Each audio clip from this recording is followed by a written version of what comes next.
Hello viewers, स्वागत है आपका आपके अपने चैनल सुरीले गीत संगीत में। आज मैं आपको गणेश चतुर्थी व्रत कथा सुना रही हूँ। कुछ लोग इसे विनायक चतुर्थी व्रत के नाम से भी जानते हैं।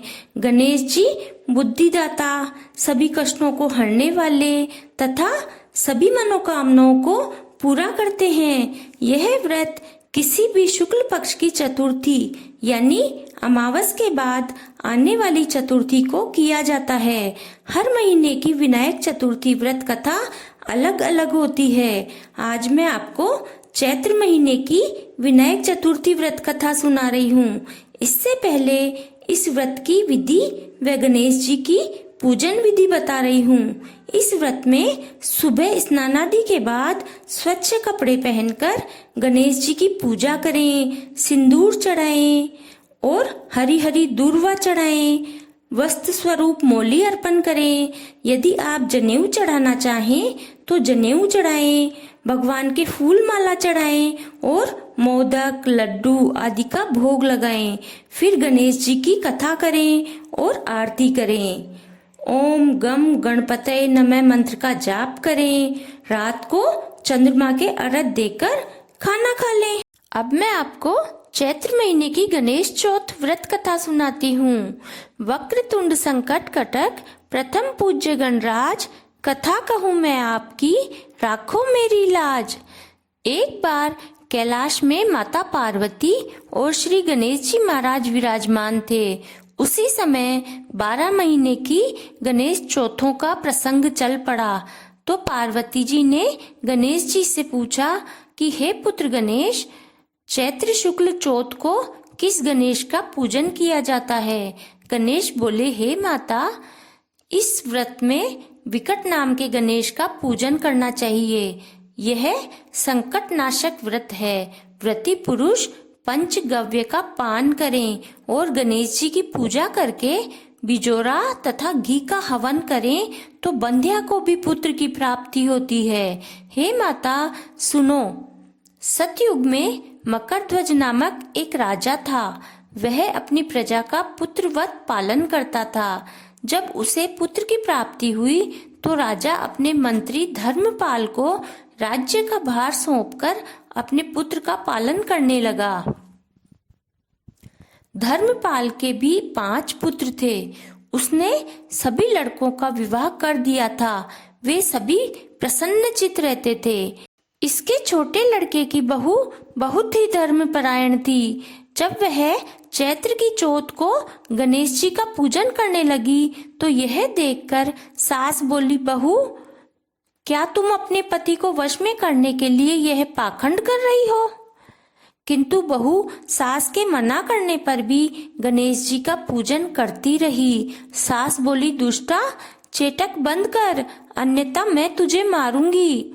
बहू बोली, माताजी, मैं संकट नाशक श्री गणेश जी का व्रत कर रही हूँ। यह सुनकर सास को बहुत गुस्सा आया और वह अपने छोटे बेटे से बोली, बेटा, तेरी स्त्री चेटक कर रही है। हम नहीं जानते कि कौन गणेश है, व्रत क्या है और क्या फल देता है। यह मेरे मना करने पर भी इस व्रत को कर रही है। तुम इसकी खूब पिटाई करो। माता के इस तरह सिखाने पर पुत्र ने अपनी बहू को खूब पीटा। बहू ने बड़ी पीड़ा और कठिनाई के साथ गणेश जी का व्रत किया और प्रार्थना की, हे गणेश जी महाराज, मेरे सास ससुर के हृदय में अपनी भक्ति उत्पन्न करो। तब श्री गणेश जी ने राजा के पुत्र को तो धर्मपाल के घर में छिपा दिया और उसके वस्त्र आभूषण राजा के भवन में डालकर अंतर ध्यान हो गए। जब राजा ने अपने पुत्र को आवाज दी तो वह नहीं बोला। फिर सब लोग मिलकर उसे ढूंढने लगे, फिर भी वह नहीं मिला। फिर उसने मंत्री को बुलाकर पूछा कि मेरा पुत्र कहाँ है? उसके वस्त्र और आभूषण तो घर में ही मिल गए हैं, परंतु वह नहीं मिल रहा है। तब मंत्री बोला कि मैं नहीं जानता कि राजकुमार कहाँ गया। मैं अभी गांव, नगर, बाग, जंगल आदि सभी जगह ढूंढवाता हूँ। राजा ने अपने नौकरों को आदेश दिया कि शीघ्र ही राजकुमार का पता लगाओ। दूतों ने चारों ओर राजकुमार को ढूंढा, परंतु वह नहीं मिला। फिर दूत राजा से आकर बोले कि राजकुमार का कहीं पता नहीं चल रहा है। राजा ने मंत्री को बुलाया और राजकुमार के बारे में फिर पूछा और धर्मपाल से कहा कि यदि तुम राजकुमार को ढूंढकर नहीं लाए तो मैं तुम्हारे पूरे कुल का वध कर दूंगा। यह सुनकर धर्मपाल ने राजा को प्रणाम किया और कहा कि मैं कुमार को ढूंढता हूँ। धर्मपाल बहुत चिंतित हो गया और अपने घर गया। फिर अपनी पत्नी, पुत्र और बंधुओं को सभी समाचार कहे। राजा हमारे कुल का वध कर देगा, अब मैं क्या करूं? मेरी रक्षा कौन करेगा?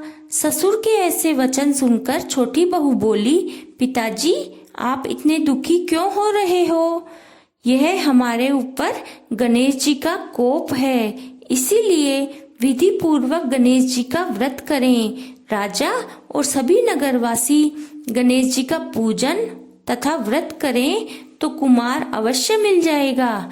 धर्मपाल बोला, बहू तू धन्य है, हमारे वंश का उद्धार कर देगी। गणेश जी की पूजा कैसे करनी चाहिए सो बता।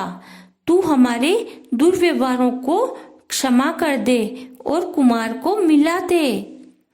अब सभी कष्ट नाशिनी गणेश चौथ का व्रत करने लगे। राजा ने प्रजा के साथ ही गणेश जी का व्रत किया। इससे गणेश जी प्रसन्न हो गए और सब लोगों को देखते ही देखते कुमार को प्रकट कर दिया। नगर निवासी तथा राजा अत्यंत आश्चर्य और प्रसन्नता को प्राप्त हुए। श्री गणेश जी बोले, हे माता, इस लोक तथा सभी लोकों में इस व्रत से बढ़कर अन्य कोई भी व्रत नहीं है। इस कथा को युधिष्ठिर ने श्री कृष्ण से सुना था और इसी शुक्ल चौथ का व्रत करके अपने खोए राज्य को फिर से प्राप्त किया था। बोलो गणेश जी महाराज की जय। अब मैं आपको गणपति जी की आरती सुनाती हूँ। गणपति की सेवा मंगल मेवा, सेवा से सब विघ्न टरे। तीन लोक 33 देवता, द्वार खड़े सब अर्ज करे। रिद्ध सिद्ध दक्षिण बाम विराजे, आनंद से चंवर दूरे। धूप दीप और लिए आरती, भक्त खड़े जयकार करे। गणपति की सेवा मंगल मेवा, सेवा से सब विघ्न टरे। तीन लोक 33 देवता, द्वार खड़े सब अर्ज करे। गुड़ के मोदक भोग लगत है, मूषक वाहन चढ़े सरे।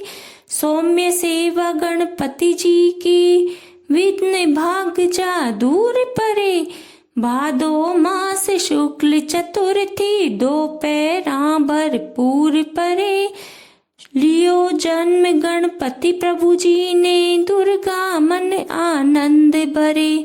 श्री शंकर को आनंद उपजो, नाम सुमर्या सब विघ्न टरे। आन विधाता बैठे आसन, इंद्र अप्सरा नृत्य करे। गणपति की सेवा मंगल मेवा, सेवा से सब विघ्न टरे। तीन लोक 33 देवता, द्वार खड़े सब अर्ज करे। देखी वेद ब्रह्मा जी जाको, विघ्न विनाशन रूप अनेक करे। पग खम्बासा उदर पुष्ट है, देख चंद्रमा हास्य करे। दे श्राप श्री चंद्र देव को, कलाहीन तत्काल करे। 14 लोक में फिरे गणपति, 3 भुवन में राज्य करे। उठ प्रभात जो आरती गावे, ताके सिर यश छत्र फिरे। गणपति की सेवा मंगल मेवा, सेवा से सब विघ्न टरे। गणपति जी की पूजा पहले करनी, काम सभी निर्विघ्न करें। श्री गणपति जी की आरती गा कर हाथ जोड़ स्तुति करें। गणपति की सेवा मंगल मेवा, सेवा से सब विघ्न टरे। 3 लोक 33 देवता द्वार खड़े, सब अर्ज करे। बोलो गणेश जी महाराज की जय।